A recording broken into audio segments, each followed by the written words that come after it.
అందరికీ శుభ సాయంత్రం. ఈరోజు ఏఆర్ లాజిక్స్ వారి చేపడుతున్నటువంటి ఒక నూతన కార్యక్రమం 10వ తరగతి విద్యార్థులకు మొదటి పేజీ నుండి చివరి పేజీ వరకు వివరంగా చాలా చక్కగా పూర్తిగా స్పష్టంగా ఏ విధమైనటువంటి సందేహం లేకుండా ప్రతి విషయాన్ని అర్థం చేసుకునేటటువంటి విధంగా పాఠ్యపుస్తకంపై పూర్తి అవగాహన వచ్చేటటువంటి విధంగా ఈ కార్యక్రమం చేపడుతున్నందుకు ఏఆర్ లాజిక్ వాళ్ళకి ముఖ్యంగా ప్రత్యేకమైనటువంటి ధన్యవాదాలు సార్. ఇప్పుడు మనం 10వ తరగతిలో చదువుతున్నటువంటి తెలుగు విద్యార్థులమైనటువంటి మనకు అసలు తెలుగు భాష ఎన్ని రకాలు అనేటటువంటి విషయం తెలుసుండాలి. మొదటిది మనం గమనించినట్లయితే మాతృభాష తెలుగు అనేటటువంటిది 3 రకాల తెలుగు ఉంది. ఒకటేమో ప్రథమ భాష తెలుగు, రెండవదేమో ద్వితీయ భాష తెలుగు, మూడవదేమో కాంపోజిట్ తెలుగు. ఈ విషయం చాలామంది విద్యార్థులకు తెలియక కన్ఫ్యూజన్ అవుతుంటారు. అసలు ఏంటిది ఈ ప్రథమ భాష అంటే? ప్రథమ భాష తెలుగు ఒక ప్రత్యేకమైనటువంటిది. 1వ తరగతి నుండి 10వ తరగతి వరకు చదువుతున్నటువంటి విద్యార్థులు, తెలంగాణలో మరియు ఆంధ్రప్రదేశ్లో ఉన్నటువంటి విద్యార్థులు చదువుతున్నటువంటి ప్రథమ భాష తెలుగుని మొదటి భాష లేదా ప్రాథమిక భాష అని చెప్పొచ్చు. అలాగే మాతృభాష వేరే అయినటువంటి వాళ్ళు అయ్యుండి తెలుగును అధ్యయనం చేసేటటువంటి వాళ్ళ కోసం ఏర్పాటు చేసినటువంటిది ద్వితీయ భాష తెలుగు. మరి మూడవది ఏంటిది సార్ అని అంటే సంస్కృతము మరియు తెలుగు ఈ రెండింటిని కలిపి కాంపోజిట్ తెలుగు అని చెప్తారు. ఇది ప్రధానమైనటువంటి అంశం. మరి ఈ పాఠ్యాంశంలో లేదా ఈ పుస్తకం ద్వారా మనం సాధించాల్సిన సామర్థ్యాలు అని అంటారు. ఏమేమి ఉన్నవి అని అంటే అవి మనకి పాఠ్యపుస్తకం పైన మనకి ఇవ్వడం జరిగింది. మీరు ఒకసారి గమనించవచ్చు. ప్రధానమైనటువంటివి అవగాహన ప్రతిస్పందన అని, వ్యక్తీకరణ సృజనాత్మకత అని, భాష అంశాలు అని, ప్రాజెక్టు పని అని, ఇట్లా మనం తీసుకోవాల్సినటువంటి అంశాలు ఉన్నాయి. మరి అట్లాగే మనం పాఠ్యపుస్తకం తీసుకున్నట్లయితే 10వ తరగతిలో 12 పాఠ్యాంశాలు ఉన్నాయి. కానీ తెలంగాణ రాష్ట్ర ప్రభుత్వం ఒక పాఠ్యాంశాన్ని తీసివేయడంతో 11 పాఠ్యాంశాలు ఉన్నాయి. అందులో మరి ముఖ్యంగా విద్యార్థులకు మంచి మానవతా విలువలు తెలియజేయడం కోసము రామాయణం అనేటటువంటి చక్కని కావ్యాన్ని మనకు స్పష్టం చేయడం జరిగింది. మరి అందులో మొట్టమొదటి పాఠ్యాంశమైనటువంటి దానశీలం అనేటటువంటి పాఠ్యాంశాన్ని గురించి ఈరోజు మనము చర్చించుకుందాం. ఈ దానశీలం అనేటటువంటి పాఠ్యాంశము బొమ్మెర పోతన అనేటటువంటి మహాకవి తెలంగాణ వాడు రాయడం జరిగింది. మరి ఇందులో సరే ఈ దానశీలం అనేటటువంటి ఇతివృత్తం ఉంది కదా, ఈ దానం అంటే ఏంటిది, శీలం అంటే ఏంటిది అనేటటువంటి ఒకటి స్పష్టత కూడా కావాలి. దానము అనగా దాత ఇచ్చేటటువంటిది దానం. ఇక్కడ దాత అనే పదం మళ్ళీ వచ్చింది, మీకు డౌట్. దాత అంటే ఇచ్చేవాడు అని అర్థం, గ్రహీత అంటే తీసుకునేవాడు అని అర్థం. మరి దానశీలము అంటే దానం చేసే యొక్క స్వభావం, దానం చేసే గుణము, దానం చేసే స్వభావము. దీని మరొక పదం ఏంటిది అంటే దాతృత్వము అని కూడా అంటాం. మరి ఈ స్పష్టమైనటువంటి అంశాన్ని గురించి వివరించేటందుకు ముందుగాను చదవండి, ఆలోచించి చెప్పండి కింద ఒక అంశాన్ని ఇవ్వడం జరిగింది. అది ఏంటిదంటే మన పూర్వీకులైనటువంటి మహాభారతం, రామాయణం, భాగవతం మొదలైనటువంటి ఇతివృత్తాలలో దానవీరుల గురించి చాలా చక్కగా స్పష్టంగా వివరించడం జరిగింది. అందులో మహాభారతంలో ఉన్నటువంటి కర్ణుడి గురించి ఇక్కడ ప్రస్తావన వచ్చింది. కర్ణుని పూజా మందిరంలోని సూర్యుడు ప్రత్యక్షమై ఇట్లా అన్నాడు, సూర్యుడు పుత్ర కర్ణ, బ్రాహ్మణ వేషంలో వచ్చి ఇంద్రుడు నీ కవచకుండలాలను దానంగా అడుగుతాడు. వాటిని దానం చేస్తే నీ ప్రాణానికే ముప్పు వస్తుంది నాయనా, జాగ్రత్త అని స్పష్టంగా సూర్యుడు తెలియజేశాడు. కానీ కర్ణుడేమన్నాడు, తండ్రి ఇంద్రుడంటది వాడు రూపం మార్చుకొని దేహి అని నా దగ్గరకు వస్తే ఎట్లా కాదంటాను? ఈ శరీరం శాశ్వతం కాదు, ఎటువంటి ఆపద వచ్చినా సరే నేను కాదనను. నాపై మీకున్న వాత్సల్యానికి సంతోషిస్తా, కానీ నన్ను వారించకండి అని పుత్రుడైనటువంటి కర్ణుడు చెప్పడం జరుగుతుంది. వీరిద్దరి మధ్యన జరిగినటువంటి సంభాషణను గురించి కింద మనకు కొన్ని ప్రశ్నలను ఇవ్వడం జరిగింది. ఆ ప్రశ్నలు ఏంటివో మనం ఒకసారి చర్చించుకుంటే పూర్తిగా అర్థమైపోతుంది. సూర్యుడు కర్ణుని దానం చేయకుండా ఆపడానికి గల కారణం ఏమై ఉంటుంది? ఏమై ఉంటుంది అని అంటే, పుత్రుడు ఆపదలో ఉంటే తల్లి తండ్రి అయినటువంటి వాళ్ళు రక్షించాలని అనుకుంటారే కానీ పోయి ఆపదలను కొని తెచ్చుకోవాలని అనుకోరు కదా. కాబట్టి ప్రతి ఒక్కరు కూడా ఆ విధంగా సూర్యుడు ఏం చేశాడు అని అంటే, కర్ణుడైనటువంటి తన వరం చేత జన్మించినటువంటి ఈ కర్ణుణ్ణి కాపాడడానికి కోసము, ఆయన ప్రాణ రక్షణ కోసము ఈ విధమైనటువంటి విధంగా చెప్పాడు. మరి రెండో మాట గమనించినట్లయితే, కర్ణుని మాటలను బట్టి మీకేమర్థమైంది? కర్ణుడు దానగుణం యొక్క స్పష్టత తెలిసినటువంటి వాడని అర్థమవుతుంది. కర్ణుడు దానం యొక్క ప్రాధాన్యత తెలిసినటువంటి వాడని అర్థమవుతుంది. శరీరం శాశ్వతం కాదు, కీర్తి శాశ్వతమని మనకు అక్కడ స్పష్టం చేసినటువంటి వాక్యమైనది స్పష్టంగా అర్థమవుతుంది. ఆయన కర్ణుని బాటలను బట్టి మనకేమి ఇంకేం అర్థమవుతుండొచ్చు అని చెప్పొచ్చు. ఎప్పుడైనా ఈ భూమి మీద ఈ శరీరం అశాశ్వతం, ఎప్పుడో ఒకరోజు గతించిపోతుంది. అందుకే పూర్వీకులు చెప్పుకుంటారు, చనిపోయినటువంటి వారి ముందు కీర్తి శేషులు అని మిగులుకుంటారు. అసలు ఏంటిది కీర్తి శేషులు అని అంటే, పేరు శేషంగా మిగిలిపోయింది కాబట్టి వాళ్ళని కీర్తి శేషులు అంటే పేరు మిగిలినటువంటి వారు అని అర్థం. ఇక్కడ ప్రాణానికి ముప్పని తెలిసిన కర్ణుడు ఎందుకు దానం చేశాడు? ఎవరికైనా ఇది ఆలోచించాల్సినటువంటి అంశం. ప్రాణానికి ముప్పని తెలిసి ఎవరు కూడా దానం చేయడానికి. ఇక్కడ మీకు ఒక సామెత కూడా గుర్తు చేస్తాను నేను. తనకు మాలిన ధర్మము మొదలు చెడ్డ బేరమని. దానం చేయాలో అర్థం ఉంది, ఉన్న దాంట్లో దానం చేయడం వేరు. కానీ తనకు తానే దానం చేసుకున్నటువంటి వాళ్ళు కొంతమంది మాత్రమే ఉంటారు. అట్లాంటి వాళ్ళలో ఈ కర్ణుడు మనకు ప్రధానంగా వర్తిస్తాడు. ఏంటిది అని అంటే, దానం యొక్క ప్రాధాన్యత తెలిసినటువంటి వాళ్ళు మాత్రము ఏది ఆశించకుండా, ప్రాణానికి ముప్పని తెలిసిన కీర్తి మాత్రమే శాశ్వతం కాబట్టి దానం చేయడానికి సిద్ధంగా ఉన్నటువంటి వాడు కర్ణుడని మనకు స్పష్టమవుతుంది. ఇక నాలుగో అంశం గమనించినట్లయితే, ఇటువంటి దానవీరులు ఇంకెవరైనా ఉన్నారా? ఎవరు? ఇట్లాంటి దానవీరులు మనం గమనించినట్లయితే చాలా మంది మనకు ప్రస్తావన కనిపిస్తుంది. మనము 8వ తరగతి చదువుకుంటున్నప్పుడు మొట్టమొదటిసారి అందులోనే ఒక అంశం ఉంటుంది. 8వ తరగతి పాఠం పేరేం పేరు? త్యాగ నిరతి. అందులోని చదవండి ఆలోచించి పారాగ్రాఫ్ లో దదీచి మహర్షి అనేటటువంటి ఒక మహర్షి వస్తాడు. గుర్తుందా మీకు? అట్లాగే అక్కడ ఒక పావురాన్ని రక్షించమని చెప్పేసి శిబి చక్రవర్తి వస్తాడు. వీళ్ళు చారిత్రకంగా చూస్తాం. ఇంకా మనకు ప్రత్యక్షంగా ఇప్పటికీ ఈ మధ్య కాలంలో చూసినట్లయితే దానం యొక్క ప్రాధాన్యత తెలిసినటువంటి వాళ్ళు చాలా మంది ఉన్నారు. మొన్నటికి గమనించినట్లయితే కరోనా కాలంలో, కష్టకాలంలో చాలా మంది పేదవాళ్ళకి దానం చేసినటువంటి సినిమా క్యారెక్టర్లో విలను, రియల్ క్యారెక్టర్లో హీరోగా చెప్పొచ్చు సోను సుద్ అనేటటువంటి వాడు చాలా చక్కగా మంచి దానం చేసి పేదవాళ్ళకి అందరికీ ఆదుకున్నటువంటి దానవీరుడిగా గుర్తించవచ్చు. అట్లాగే గతించినటువంటి వ్యక్తి రతన్ టాటా కూడా, ఆయన మొత్తం కూడా సర్వస్వాన్ని త్యజించిపోయినటువంటి వాడు. మరి ఇది భారతదేశ చరిత్రలో మిగిలినటువంటి ఒక సత్యం అని చెప్పొచ్చు.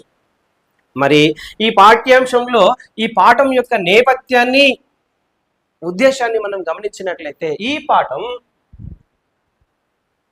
నేర్చుకోబోయే ముందు ఒక 2 విషయాలను తెలుసుకోవాల్సినటువంటి అవసరం ఉంది.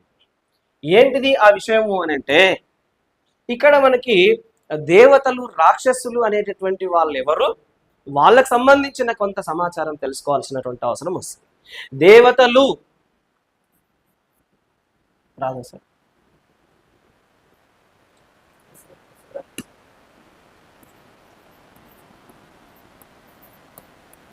దేవతలు, ఈ దేవతలని అమరులు అని అంటాం.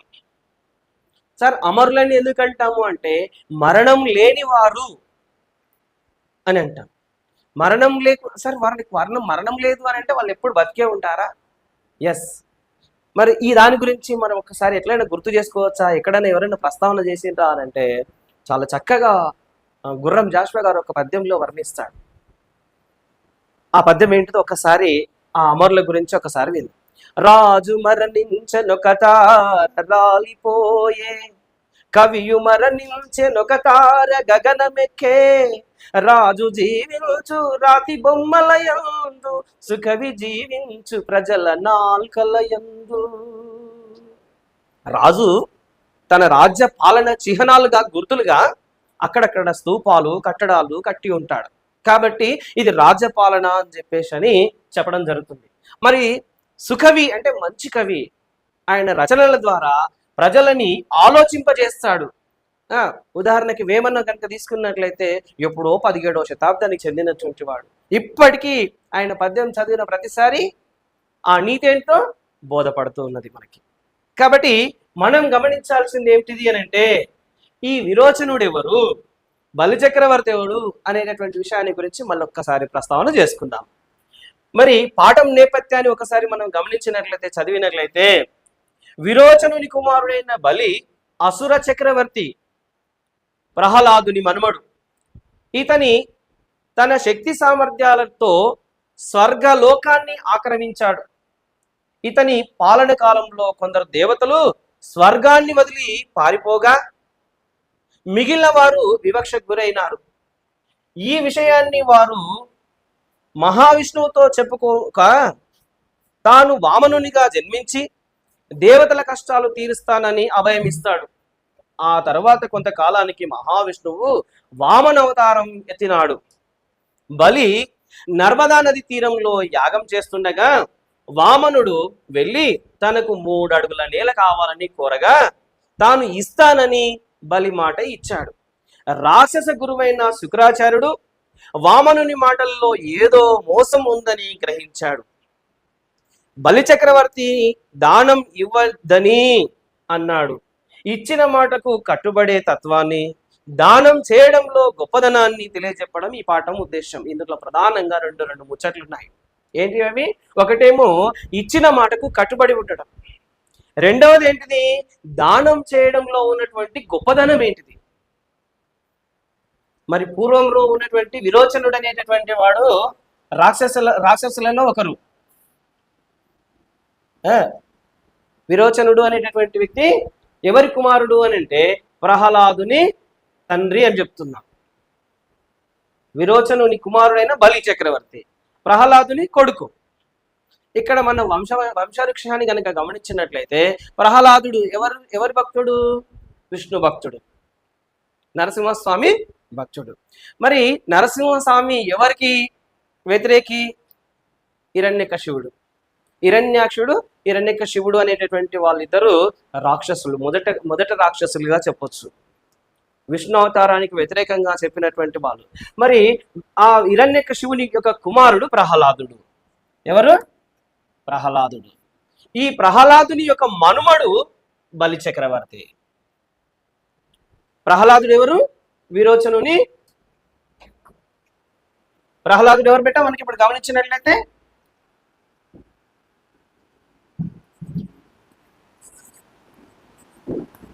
హిరణ్యకశపుడు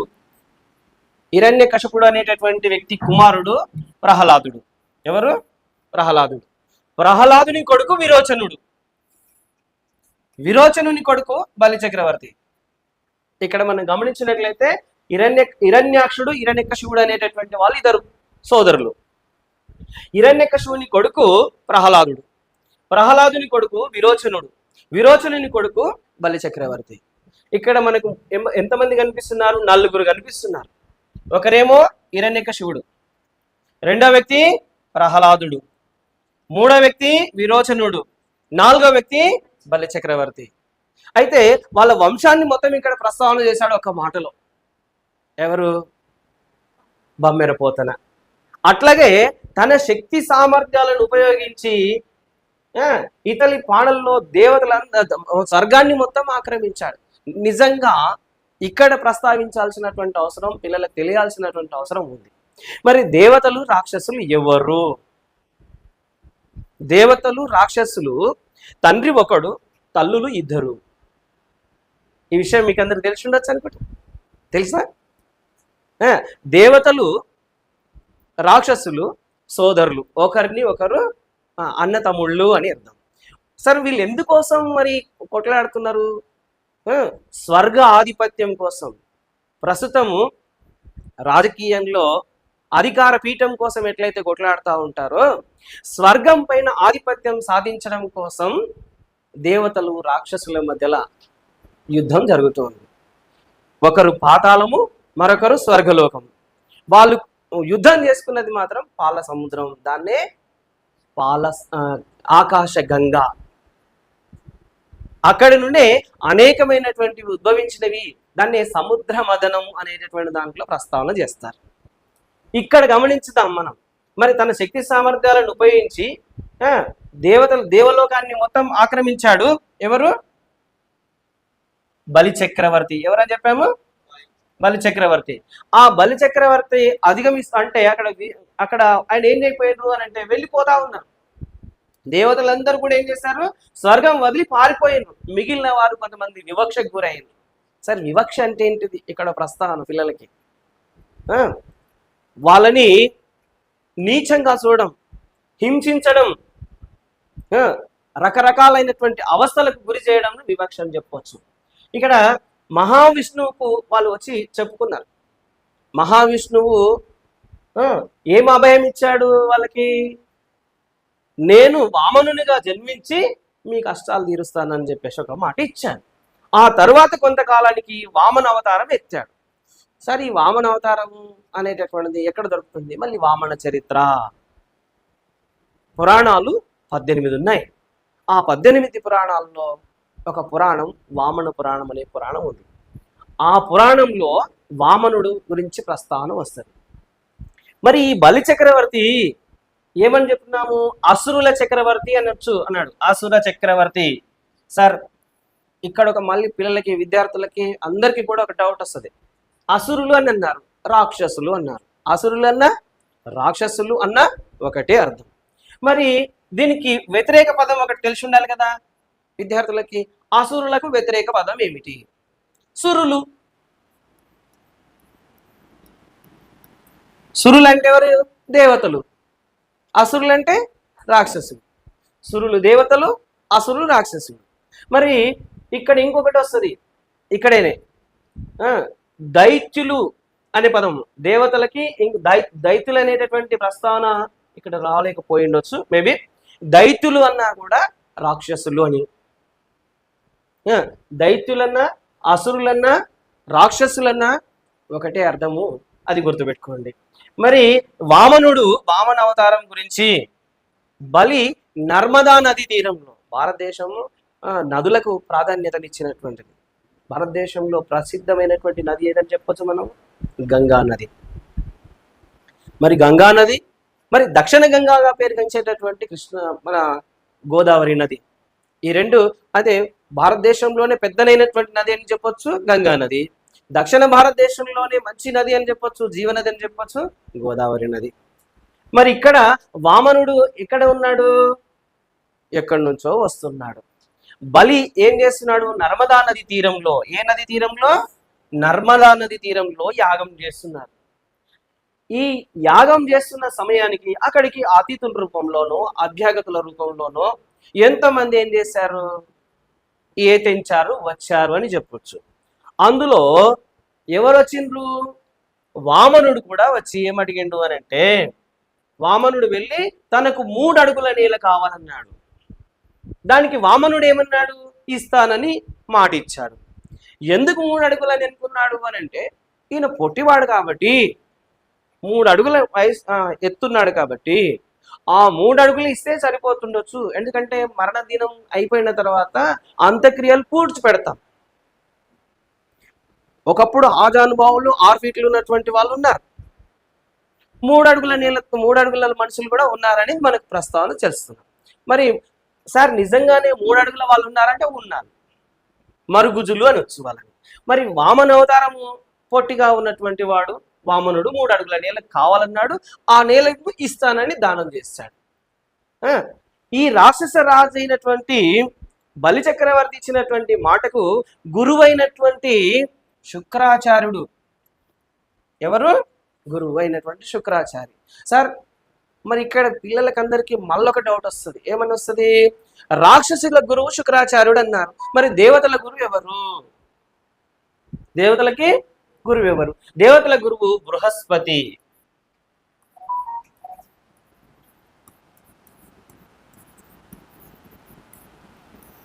దేవతల గురువు బృహస్పతి. మరి ఈయన ఇచ్చినటువంటి మాటకి కాదనకుండా దానం చేస్తాడు. అయితే ఈయన ముందే గురువు గారికి ఉన్నటువంటి ఇంకొక మాట ఇక్కడ చిన్నగా మాట చెప్పాల్సినటువంటి అవసరం. గురువు, రు అంటే గు అంటే అంధకారం, రు అంటే వెలుగు అని అర్థం. అందుకే గురువు అంటే చీకటిని తొలగించేటటువంటి వాడు గురువు.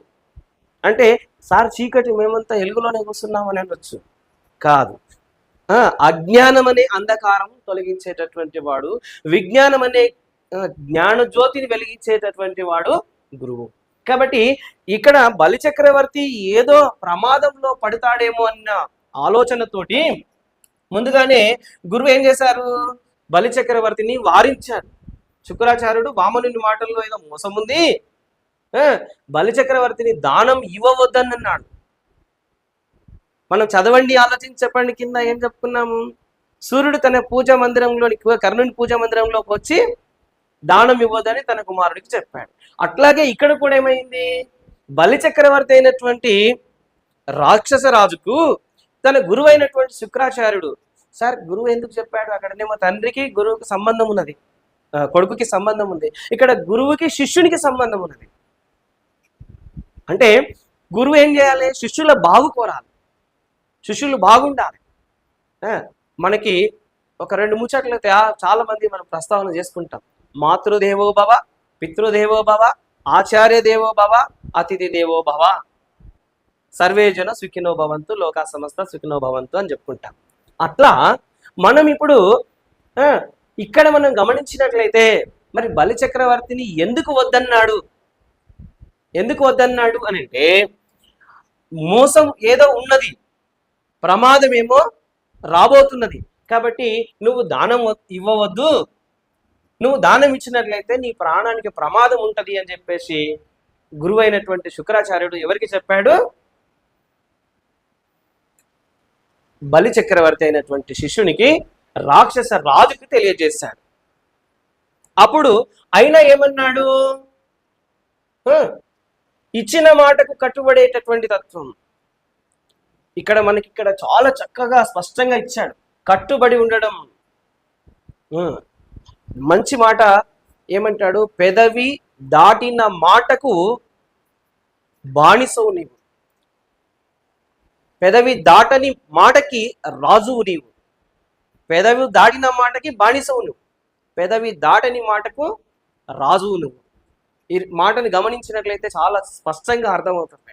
నీ నోటి నుంచి వచ్చే ప్రతి మాటకి బాధ్యత నీదే. ఆ స్పష్టమైనటువంటి అవగాహన విద్యార్థులలో ఉండాలి. కాబట్టి ఆ మాటకి ఎంత ప్రాధాన్యత ఉన్నది అనేటటువంటిది ఇక్కడ స్పష్టంగా వివరిస్తున్నాడు. మరి దానం చేయడంలో ఉన్నటువంటి గొప్పదనం ఏంటిదో కూడా తెలుసుకుంటాం ఈ పాఠం ద్వారా. మరి పాఠ్యాంశంలోకి అడుగు పెడదామా? మరి ఒక్కసారి ఈ పాఠ్య భాగ వివరాలను మనం ఒక్కసారి ప్రస్తావన చేసుకుందాం. ఈ పాఠం పురాణ ప్రక్రియకు చెందినది. పురాణం అంటే పాతదైన కొత్తగా భాషించేది. పురాణాలు 18, వీటిని సంస్కృతంలో వ్యాసుడు రాశాడు. ఇందులో భాగవత పురాణం ఒకటి. భాగవతాన్ని పోతన తెలుగులోకి అనువదించాడు. ప్రస్తుత పాఠ్యభాగం శ్రీమద్ భాగవతం 8వ స్కందంలోని వామన చరిత్రలోనిది ఈ పాఠ్యాంశం అని చెప్తున్నాడు. మరి ఈ పాఠం అంటే పాఠ్యాంశంలో ఉన్నటువంటి పుస్తకంలో ఉన్న పాఠ్యాంశాలన్నీ కూడా ఎట్లున్నాయి అని అంటే ఒక్కొక్క పాఠము ఒక్కొక్క ప్రక్రియను నేర్పించడం జరుగుతున్నాయి. అట్లా ఇప్పుడు పురాణం అనేటటువంటి ప్రక్రియను నేర్పిస్తుంది. పురాణం అంటే ఏంటిదని చెప్పుకున్నాడు? పాతదైన కొత్తగా భాషించేది అంటే చెప్పబడేది, భాషింపబడేదే భాష, భాషింపబడేదే భాష. కాబట్టి పాతదైనా కొత్తగా అనిపించేటటువంటి విధంగా ఉంటే అది పురాణం. అందుకే మనకు పురాణం సంబంధించినటువంటి విషయంలో ఒక సందర్భం, ఒక మాట వస్తుంది, వింటే భారతం వినాలి, తింటే గారెలు తినాలి. అంటే చెవులకు వింపైనటువంటి పదప్రయోగం ఉపయోగించి రచన చేసినటువంటిది మహాభారతం. పసందైనటువంటి వంట, ఇష్టమైనటువంటి వంట మనుషులకి, తెలంగాణ ఆంధ్రప్రదేశ్ వాళ్ళకి గారెలు. గారెలు అని అంటే పిండి వంటలు ఏమైనా ఉండొచ్చు, రకరకాలు ఉంటాయి. కాబట్టి ఈ రెండు ముచ్చట్లను గుర్తుపెట్టుకోండి. మరి పురాణాలు ఎన్ని ఉన్నాయి? 18 ఉన్నాయి. ఈ 18 పురాణాలని అష్టాదశ పురాణాలని కూడా అంటారు. ఏమంటారు? అష్టాదశ పురాణాలు. మరి అష్టాదశ పురాణాలను వ్యాసుడు రాశాడు. ఇక్కడ పిల్లలకి మళ్ళొక వివరణ అవసరం వస్తుంది. సార్, వ్యాసుడే ఒక్కడే 18 పురాణాలు రాశాడా? 18 పురాణాలు రాశాడు వ్యాసుడు ఒక్కడే అని అంటే వ్యాసుని యొక్క అసలు పేరేంటిది? ఇంతకు పిల్లలకి ఈ విషయం స్పష్టంగా అర్థం అవ్వాలి. వ్యాసుడు అని అంటే ఒక సమూహము, ఒక గుంపు. వ్యాసుడు ఎంతమంది? వ్యాసుని యొక్క అసలు పేరేమిటిది అని అంటే కృష్ణద్వైపాయనుడు.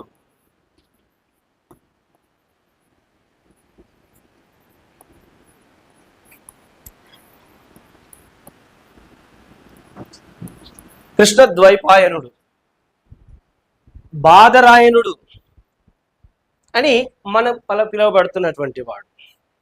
ఇంకేమనొచ్చు? పరాశరుడు అనొచ్చు. పరాశర మహర్షి కుమారుడు కాబట్టి పరాశర్యుడు అని వచ్చు. బాదరాయణుడు అని చెప్పేసి అన్నాడు. మహాభారతం లాంటి పెద్ద పెద్దనైనటువంటి గ్రంథాలు రాసింది కాబట్టి బాదరాయణుడు అనొచ్చు. మరి వేదాలను రాసిండు కాబట్టి వేదవ్యాసుడు, విభజన చేశాడు కాబట్టి. మరి వ్యాసుడి యొక్క వివరణ ఇక్కడ వరకు గమనించినట్లయితే ఇందులో భాగవత పురాణం ఒకటి, 18 పురాణాలు అని చెప్పుకున్నాం కదా. ఆ 18 పురాణాల్లో ఒక పురాణము భాగవత పురాణం. ఈ భాగవత పురాణంలోని సంస్కృత భాషలో రాశాడు వ్యాసుడు. మరి తెలుగులోకి అనువదించినటువంటి వాడెవరు? బమ్మెర పోతన. మరి పోతన రాసినటువంటి, అనువదించినటువంటి దాంట్లో ఈ అక్కడనేమో భాగవతము అని ఉంటది, భాగవతము అనే పదం వస్తుంది. ఈ భాగవతము అంటే ఏంటి సార్? భాగవతం అంటే ఏంటిది కూడా మళ్ళీ డౌట్ వస్తుంది పిల్లలకి. విష్ణు భక్తుల యొక్క కథలు అని అర్థం. ఇక్కడ మళ్ళీ తెలుగులో అనువదింపబడినప్పుడు వచ్చినటువంటి అంశం ఏంటిది? శ్రీమద్ భాగవతం. తెలుగులో శ్రీమద్ భాగవతం అనేటటువంటి అంశాన్ని రాసింది ఎవరు? పోతన. పోతన భాగవతం అనేటటువంటి అంశమేమో ఇక్కడ ఎవరు? వ్యాసుడు రాశాడు. శ్రీమద్ భాగవతం అనేటటువంటి దాన్ని రాసిందేమో పోతన. ఈయన తెలుగులోకి అనువదించడం జరిగింది. అంటే భాషాంతరీకరణం అంటారు, ట్రాన్స్లేషన్. ఇంగ్లీష్లో అయితే ట్రాన్స్లేషన్. మరి ఈ విధంగా అనువదించిన దాంట్లో అష్టమ స్కందం విద్యార్థులకు మరొక అంశము. అయితే మహాభారతంలోని భాగాలను స్కందాలు, పర్వాలు అని అంటారు. రామాయణంలోని భాగాలను కాండాలు అని అంటారు. భాగవతంలోని భాగాలను ఏమంటారు? స్కందాలు అని అంటారు. ఏమంటారు? స్కందం, స్కందాలు. ఇట్లా ఎన్ని స్కందాలు ఉన్నాయి? 12 స్కందాలు ఉన్నాయి. మహాభారతంలో ఎన్ని పర్వాలు ఉన్నాయి? 18 పర్వాలు ఉన్నాయి. 18 పర్వాలు మహాభారతంలో ఉన్నాయి. 12 స్కందాలు భాగవతంలో ఉన్నాయి. రామాయణంలో 6 కాండాలు ఉన్నాయి. ఈ విషయం మనకు స్పష్టంగా తెలుసుకోవాల్సినటువంటి అవసరం ఉంది. కాబట్టి ఇందులో శ్రీమద్ భాగవతం అష్టమ స్కందంలో వామన చరిత్ర అనేటటువంటి దాన్ని మాత్రమే మనకి ఇక్కడ స్పష్టంగా తెలియజేస్తుంది. అంటే వామనుడు ఎవరు? వామనుడి జననం ఏంటిది? వామనుడికి సంబంధించినటువంటి సమాచారం అంతా కూడా ఇక్కడ శ్రీమద్ భాగవతంలోని అష్టమ స్కందం అంటే 8వ స్కందం. అష్టమ అంటే 8వ స్కందంలో స్పష్టమవుతుంది అనేటటువంటి విషయాన్ని మనం తెలుసుకోవచ్చు.